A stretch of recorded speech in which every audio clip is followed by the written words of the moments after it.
오늘은 여러분에게 동화 한 편을 들려드리려고 합니다. 편안한 마음으로 눈을 감고 들으셔도 돼요. 코만 골지 마시고 잘 들어보시기 바랍니다. 이미 한 번쯤 들어봤을 만한 그런 이야기이긴 한데요. 그래도 이 이야기를 통해서 우리가 무엇을 묵상해야 될지 다시 한번 깊이 머리가 아닌 마음으로 잘 들어보시기 바랍니다. 먼 옛날에 한 그루의 나무가 있었습니다. 그리고 그 나무에게는 사랑하는 한 소년이 있었습니다. 그 소년은 하루도 빠짐없이 나무에게로 와서 떨어지는 나뭇잎을 한 입, 두 입 주워 모았습니다. 그리고는 나뭇잎으로 왕관을 만들어 쓰고는 숲속의 왕자가 되어 놀았습니다. 소년은 나무에 기어 올라가서는 나뭇가지에 매달려 그네도 뛰고 그리고 사과도 따먹고는 했습니다. 나무와 소년은 가끔 숨바꼭질도 했습니다. 그러다가 피곤해지면 소년은 나무 그늘에서 단잠을 자기도 했습니다. 소년은 나무를 너무나 사랑했고 나무는 행복했습니다. 시간은 흘러갔습니다. 그리고 소년은 차차 나이가 들어갔습니다. 그래서 나무는 혼자 있을 때가 많아졌습니다. 그러던 어느 날 소년이 나무를 찾아갔을 때 나무가 말했습니다. 얘야, 내 줄기를 타고 기어 올라와서 가지에 매달리려무나. 그네도 뛰고 사과도 따먹고 그늘에서 놀면서 즐겁게 지내자꾸나. 나는 이제 나무에 올라가 놀기에는 너무 커버렸는걸. 나는 물건을 사고 싶고 신나게 놀고 싶단 말이야. 그리고 돈도 필요해. 나에게 돈을 좀 줄 수 없겠니? 하고 소년이 말했습니다. 미안해. 나에겐 돈이 없어. 나무가 말했습니다. 내겐 나뭇잎과 사과밖에 없어. 얘야, 내 사과를 따다가 도예지에서 팔지 그래. 그러면 돈이 생길 거고 너는 행복해질 거야. 그리하여 소년은 나무 위로 올라가 사과를 따가지고 가버렸습니다. 그래서 나무는 행복했습니다. 그러나 떠나간 소년은 오랜 세월이 지나도록 돌아오지 않았고 그래서 나무는 슬펐습니다. 그러던 어느 날 소년이 돌아왔습니다. 나무는 너무나 기뻐서 몸을 흔들며 말했습니다. 얘야, 내 줄기를 타고 기어 올라와서 가지에 매달려 그네도 뛰고 즐겁게 지내자. 나는 나무에 올라가 놀 수 있을 만큼 한가롭지가 않단 말이야. 하고 소년이 대답했습니다. 그는 또 말하기를 내게는 나를 따뜻하게 해줄 집이 필요해. 아내도 있어야겠고 어린애들도 있어야겠어. 그래서 집이 필요하단 말이야. 너 나에게 집 하나 마련해 줄 수 없겠니? 나에게는 집이 없단다. 나무가 대답했습니다. 이 숲이 나의 집이야.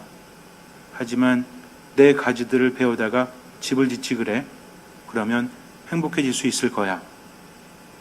그리하여 소년은 나무 가지들을 베어서는 자기의 집을 짓기 위해 가지고 돌아갔습니다. 그래서 나무는 행복했습니다. 그러나 떠나간 소년은 오랜 세월이 지나도록 돌아오지 않았습니다. 그러다가 그가 돌아오자 나무는 말할 수 없이 기뻐서 이렇게 속삭였습니다. 얘야, 이리 와 놀자. 나는 이제 나이가 너무 들고 비참해서 놀 수가 없어. 소년이 말했습니다. 나는 나를 먼 곳으로 데려갈 수 있는 배 한 척이 있었으면 좋겠어. 너 나에게 배 한 척 마련해 줄 수 없겠니? 그럼 내 줄기를 베어다가 배를 만들려무나. 하고 나무가 말했습니다. 그러면 너는 멀리 떠나갈 수 있고 그리고 행복해질 수 있을 거야. 그리하여 소녀는 나무의 줄기를 베어서 배를 만들어 타고 멀리 떠나가 버렸습니다. 그래서 나무는 행복했지만 정말 그런 것은 아니었습니다. 그리고 오랜 세월이 지난 뒤에 소년이 다시 돌아왔습니다. 얘야, 미안하다. 이제는 너에게 줄 것이 아무것도 없구나.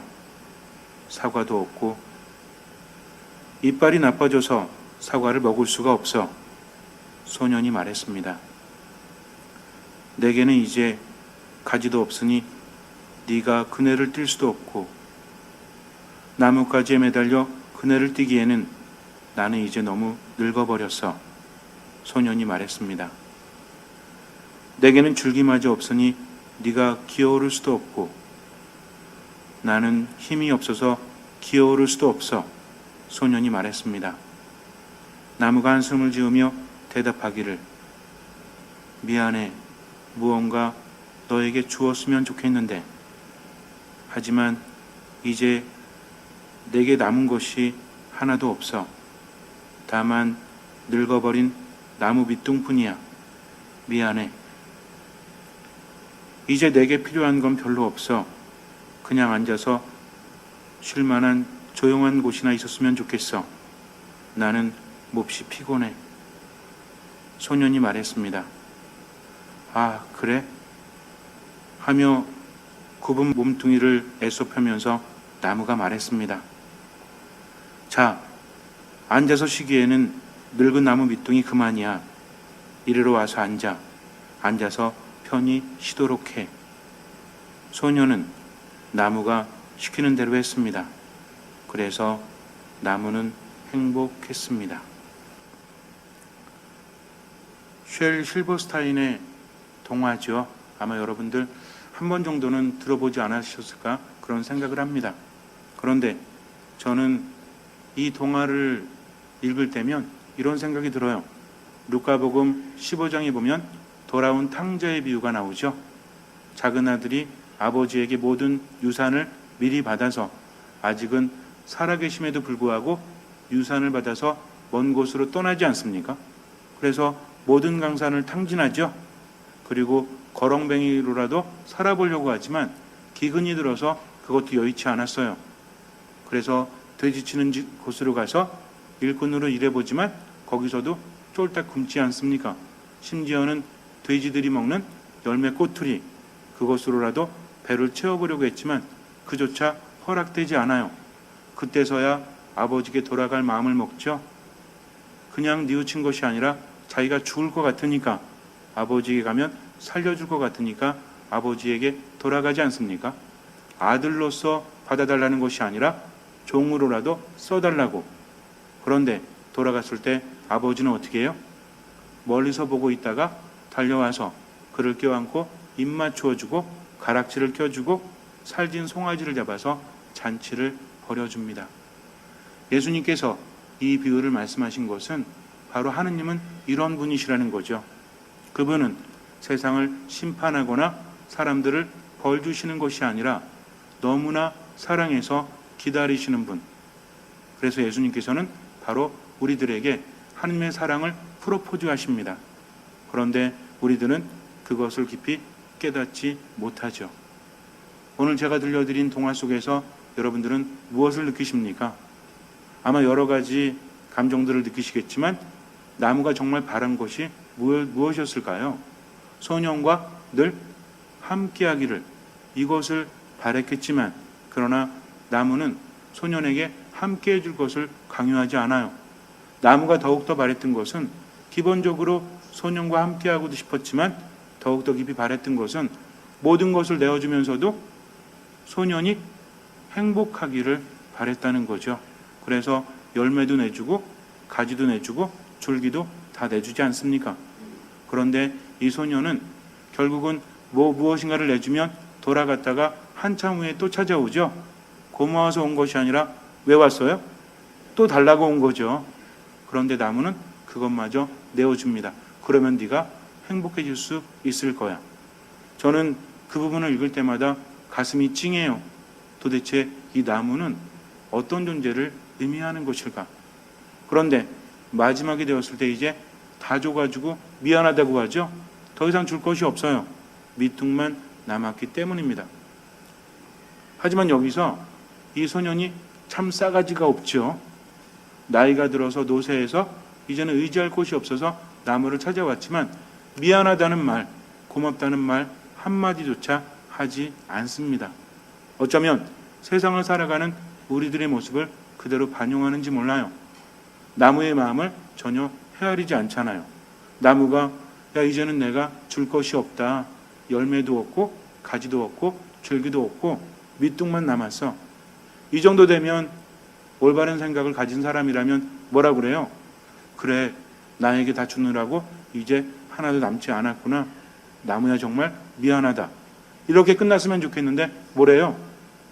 힘이 없어가지고 이빨도 성하지 못해서 열매가 있어도 먹을 수 없고 그네도 탈 수 없고 나무 위로 올라갈 수 없다고 하죠.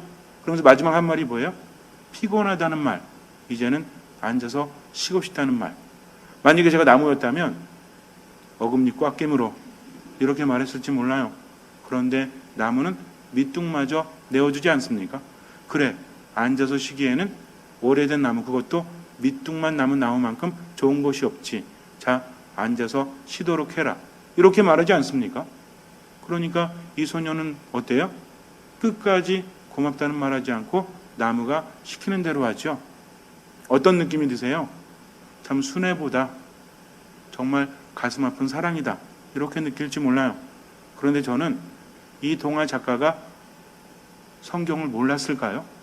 분명히 알았다는 생각을 합니다. 왜냐하면 예수님께서 늘 말씀하시는 것이 기다리시는 하느님, 용서하시는 하느님, 끊임없이 주시는 하느님이시기 때문이죠. 그런데 현대를 살아가는 우리들에게 있어서 하느님이 너무나 잘못된 왜곡된 모습으로 비춰질 수 있어요. 우선 구약의 하느님은 어떠세요? 너무나 무섭죠. 심판하시고 사람을 죽이기도 하시고 벌을 주시는 하느님이라고 느껴집니다. 그런데 이것은 지금 시대랑 연결지어서 생각하시면 안 돼요. 당시에 문학 표현 양식이 있고 성경이라는 것은 과거에 대한 반추로서 지어졌기 때문입니다.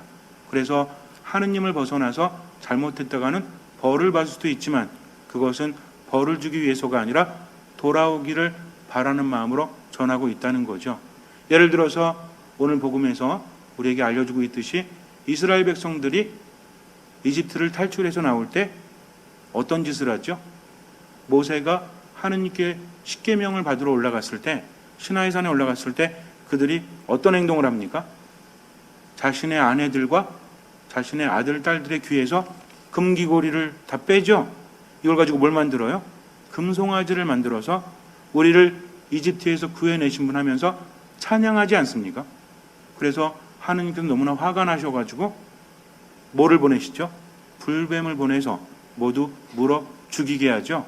여기서 우리 이렇게 생각할지 몰라요. 아니 꼭 그렇게까지 하셔야 될까? 이렇게 생각할지 모르겠지만 한번 생각해 보세요.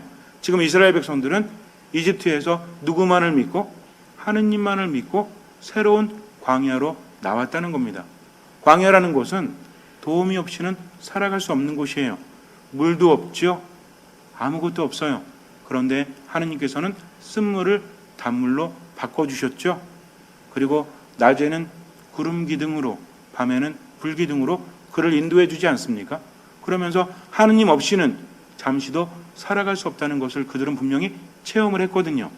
그런데 이제 하느님께서는 그들의 조직을 경고케 하기 위해서 규범을 만들어 주려고 하시는데 이 사람들은 뭘 했어요? 금송아지를 만들어서 우상을 숭배했다는 거죠. 그런데 여기에는 한 가지 우리가 생각해 볼 것이 있는데 이 사람들은 금송아지로 뭘 만든 거죠? 하느님을 만든 겁니다. 그래서 모세의 형이었던 아론이 나서가지고 금송아지를 만들고 나서 하느님이라고 하면서 찬미했다는 거죠. 그렇게 본다면은 이 사람들이 우상을 숭배했긴 했지만 누굴 만든 거예요? 하느님을 만드는데 하느님이 그냥 좋은 말로 하시면 되지 왜 그랬을까라고 생각할지 몰라요. 그런데 중요한 것은 금송아지는 원래 이집트의 신들입니다. 이집트의 유명한 신들을 보면 다 어린 송아지 형태를 취하고 있다는 거죠. 근데 이스라엘 백성들은 지금 어디서 빠져나왔죠? 이집트에서 빠져나왔는데 그런 하느님을 알아보지 못하고 그런 하느님을 누구와 똑같이 이집트에서 섬기던 우상들과 똑같이 대하고 있다는 겁니다. 하느님께 영광을 드리기보다는 모든 은혜를 그들에게 돌리고 찬양하고 있으니 기가 막힐 노릇 아니에요. 새롭게 뽑아놨는데 과거에 묶여서 하느님을 모독하고 있다는 거죠. 이것이 시작이 아닙니다. 사람을 제물로 바치고 온갖 불의를 저지르는 것이 그 신들을 섬기는 사람들이 했었다는 거죠. 그래서 하느님께서는 내버려 두실 수가 없어요. 물론 그냥 주기만 하시면 좋겠죠. 오늘 나무처럼. 하지만 우리가 하나 알아야 될 것은 나무는 능력이 한계가 있습니다. 그것이 나무가 해줄 수 있는 전부라는 거죠. 책임을 지지 않아요. 소년의 인생에 대해서 책임을 져주지 않았습니다. 그저 줄 뿐이었다는 거죠. 그러나 하느님은 어떤 분이세요? 주기만 하는 분이 아니라 책임을 져주시는 분이라는 거죠. 우리 아마 여기에는 아이를 키워본 분들이 있겠지만 아이 키울 때 아이가 정말 손에 넣어서는 안 되는 위험한 것을 손에 넣으면 엄마 아빠는 말려요, 안 말려요? 말리지 않습니까? 때로는 달래기도 하지만 때로는 으르기도 하고 때로는 매를 대기도 하죠. 그런데 매를 대는 부모의 마음은 기본적으로 뭐예요? 화가 났기 때문에 분노해서 애를 패려고? 그것이 아니라 사랑하는 마음이 기본이 되었다는 거죠. 화날 때가 있어요, 없어요? 화날 때도 있죠. 그러나 기본은 무엇입니까? 자녀에게 화가 난다는 것은 자녀를 사랑하기 때문이라는 거죠. 이것은 부모가 아니면 절대로 체험할 수 없는 거예요. 마찬가지입니다. 하느님은 무능력한 나무처럼 그냥 주면서 책임을 지지 않으시는 분이 아니라 사람들이 잘못되는 것을 막으시는 분. 그런데 인간이 너무나 어긋나니까 말로 안 될 때는 때로는 벌을 줌으로써 돌아오게 하시는 분이었다는 거죠. 그래서 하느님께서는 내가 너희를 생각하지 않는다면 내 혀가 입천장에 달라붙으리라 라는 말씀으로 당신의 사랑을 고백하십니다. 그래서 이스라엘 백성들이 그렇게 되었을 때 어떤 벌을 내리시죠? 불뱀이 와서 다 물어 죽이지 않습니까? 그랬더니 사람들이 울부짖죠. 그래서 모세가 하느님께 간청하니까 하느님께서는 원하는 것이 사람들의 죽음이 아니었기 때문에 어떻게 하세요? 구리뱀을 만들어서 높이 올리고 그것을 쳐다본 사람들은 다 어떻게 된다? 살게 되었다는 거죠. 그러나 보지 않는 사람들은 어때요? 죽어버립니다. 이게 중요하다는 거예요. 하느님께서는 때로는 벌하기도 하시지만 결국은 살려주시는 분, 선택은 사람들이 해야 한다는 거죠. 그동안의 잘못을 뉘우치고 하느님의 구리뱀을 바라보는 사람들은 치유를 받았지만 바라보지 않는 사람들은 치유를 받지 않았다는 것입니다. 그래서 구약의 모든 내용들은 신약에 와서 완성이 돼요. 여러분들이 구약 성경을 읽다가 혹시 시대적인 배경이나 문학적인 배경을 알지 못해서 오해가 생길 때는 신약을 보세요. 하느님께서 예언자들을 통해서 이스라엘의 역사를 통해서 당신의 메시지를 전해주시지만 이것이 어디서 완성되죠? 예수 그리스도 안에서 완성되기 때문에 직접적인 하느님의 말씀은 구약이 아니라 무엇이다? 신약이라는 거죠. 신약에서 돌아온 탕자라든지 아니면 한 마리 양을 잃어버렸을 때 목자는 어떻게 해요? 99마리를 들판에 내버려둔 채 한 마리를 찾아서 헤매이지 않습니까? 이것이 누구의 마음이라는 거예요? 하느님의 마음이라는 거죠.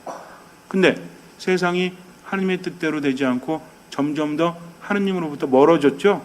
지금도 그래요. 세상을 보세요. 온갖 불의가 판치고 있지 않습니까? 정말 살기 힘든 세상이 되어가고 있다는 거죠. 인간에게 자유의지를 준 이래로 인간은 끊임없이 하느님으로부터 멀어졌어요. 이제는 으르는 수준으로 통하지 않습니다. 조금 벌 주는 수준으로 통하는 것이 아니라 벌을 주려면 다 죽여야 돼요. 그러나 하느님은 이것을 선택하지 않으시죠. 그래서 어떤 선택을 하십니까? 만약에 구약 그대로의 하느님이었다면, 잘못하면 벌 주시고 잘하면 상 주시고 이런 차원이었다면 지금 이 시대는 안전할까요? 소돔과 고모라보다 우리가 타락하지 않았을까요? 하나님의 뜻을 실천하면서 살고 있을까요? 더 위험하죠?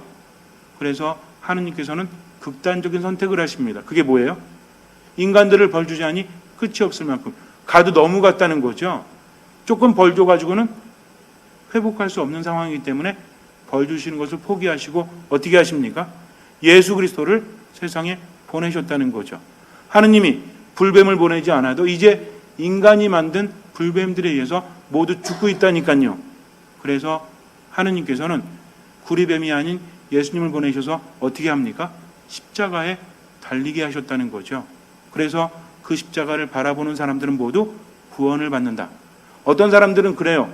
야, 하느님이 그렇게 대단하시면 십자가 위에서 돌아가실 이유가 뭐가 있어? 사람들한테 기적 좀 보이고 회개하게 만들면 되지 라고 말하지만, 만약에 그렇게 했다면 당시 사람들은 회개할지 모르지만 우리에게는 소용이 없지 않습니까? 이미 죄라는 것은 우리들에게도 만연되어 있기 때문입니다. 그래서 하느님께서는 모든 사람들이 구원되기를 바라는 마음으로 십자가를 선택하셨다는 거죠. 예수님의 십자가는 단순히 순환과 죽음이 아니라 그것을 바라보는 사람들, 마치 구리뱀을 바라본 사람들이 치유를 받았듯이 십자가를 바라보는 사람들은 하느님 안에서 치유받고 구원을 받는다는 이야기죠. 이것이 우리 삶 안에도 적용이 돼야 돼요. 때로는 이런 생각이 들죠. 아니, 내가 고통 중에 있을 때도 하느님은 나를 외면하시거든요. 내가 힘들 때 하느님을 부르짖었지만 하느님은 나를 외면하셨어요. 이렇게 말할 수 있지 않습니까? 그러나 중요한 것은 하느님께서도 우리 안에서 기적이 일어나기를 누구보다 바라세요. 근데 문제는 뭐예요? 이미 어떻게 하면 기적이 일어나는지 알려주셨죠? 그냥 바라는 것이 아니라 어떻게 하는 사람이 구원받고 어떻게 하는 사람이 치유받는다? 예수 그리스도를 믿는 사람들, 그분의 이름을 믿는 사람들, 어둠에 있지 않고 빛으로 나아가는 사람들만이 하느님께로부터 구원받을 수 있다라고 이미 알려줬죠. 근데 우리들의 기도 방식은 어때요? 이미 청하기도 전에 알고 계신 하느님의 뜻대로 살아가려고 하기보다는 뭔가 부족하니까 자꾸만 달라고 하는 기도로 멈추고 있지 않습니까?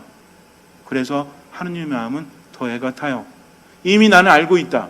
그러니 내 안에 머물기만 하면 받을 수 있는데 왜 머물려고 하지 않고 자꾸만 밖에서 달라고만 하느냐 하시면서 그분은 우리 마음이 열리기를 바라십니다. 하느님은요, 정말 전지전능하시지만 한 가지 못하세요. 뭘 못하시냐면 우리 문을 여는 걸 못하십니다. 두드리긴 하세요. 그러나 여는 건 누가 되어야 돼요? 내가 되어야 한다는 거죠. 어떻게 하면 열 수 있죠? 밤마다 현관문 열어놓으면 돼요? 그것이 아니라 예수 그리스도의 이름을 믿는 사람이야말로 마음의 문을 연다는 거죠. 그럼 믿음은 무엇입니까? 온전히 나 자신을 그분께 드린다는 것. 판단하지 않고 그분의 뜻대로. 우리 삶이 그래요? 하느님을 믿는 사람, 예수 그리스도를 믿는 사람은 포기합니까? 하지 않습니까? 절대로 포기하지 않죠. 절망 속에 있지 않아요. 근데 우리는 어때요? 조금 힘들면 나동골아지고 그러면서 정말 하느님 계시냐고 하면서 스스로 자포자기한다면 그 사람 안에는 뭐가 없는 거예요? 믿음이 없는 거죠. 믿음이 있는 사람은 절대로 뭐 하지 않는다? 판단하지 않고 온전히 맡기고 지금 최선을 다할 뿐이라는 거죠. 그럴 때 하느님께서 이끌어 주십니다. 믿음이 없다면 아무리 성당에 앉아 있어도 그 사람은 구원받을 수 없어요. 그러나 온전히 믿음이 있는 사람은 절대로 판단하지 않고 하느님께 맡기면서 희망을 가지고 세상을 살아간다는 거죠. 대답하지 마세요. 그러면 여러분들은 그런 믿음이 있으십니까? 없으십니까? 대답 안 하기 잘하셨어요. 아마 다 있을 거라고 생각을 합니다. 그러나 이런 믿음은 그냥 생겨나는 것이 아니라 자라나죠. 말씀 안에 머물고 기도하고 하느님께 모든 것을 맡기며 살아갈 때 믿음이 자라납니다. 때로는요, 아니 자유롭고 싶은데 왜 신앙이 나를 억압합니까? 신앙인으로 살아가면서 성당에 다녀야 되고 기도해야 되고 말씀 묵상해야 되고 하나님의 뜻대로 살아가야 하는 게 너무 자유롭지 못합니다 라고 말할지 몰라요. 그러나 하늘에 나는 연을 한번 바라보세요. 실 끊어진 연이 어때요? 보통 연 날릴 때 실 가지고 이렇게 날리죠. 가끔은 실이 끊어지면 연이 자유로울 것 같죠. 근데 실 끊어진 연 보셨어요? 실 끊어진 연이 어떤 연이 되죠? 예, 실 끊어진 연은 바람에 그냥 이리 핥히고 저리 핥히고 막 이리저리 갔다가 일관성이 없이 막 돌아다니다가 결국 어떻게 돼요? 마치 미쳐버린 연처럼, 줄임말로 뭐예요? 미친 연처럼 막 돌아다니다가 나중에 어떻게 돼요? 곤두박질 치는 연이 된다는 겁니다. 그래서 땅바닥에 떨어진다는 거죠. 오랫동안 날아다니는 연은 어때요? 실로 계속 조절을 해줄 때 그 연은 바람을 타고 자유롭게 나를 수 있는 것이 아니겠습니까? 욕한 거 아니에요. 오해하지 마시고. 그래서 우리는 하느님께 실을 매놔야만 진정한 자유를 누릴 수 있다는 거. 왜 그래요? 그렇게 만들어졌기 때문입니다. 하느님의 모상이기 때문이죠. 잠시 눈을 감으세요. 하느님께 믿음을 둔다면 포기하지 마십시오. 하느님께 믿음을 둔다면 참된 신앙인으로 살아가기 위해서 노력하십시오. 완전하지 않아요. 그러나 중요한 것은 얼마나 노력하느냐 이것이 아니겠습니까? 하느님은 보이지 않는 것을 보시기 때문입니다. 모든 것을 맡기고 온전히 그분 안에 머무십시오. 주님께서는 그 믿음을 보시고 우리 삶에 놀라운 기적을 일으켜 주실 것입니다. 아멘.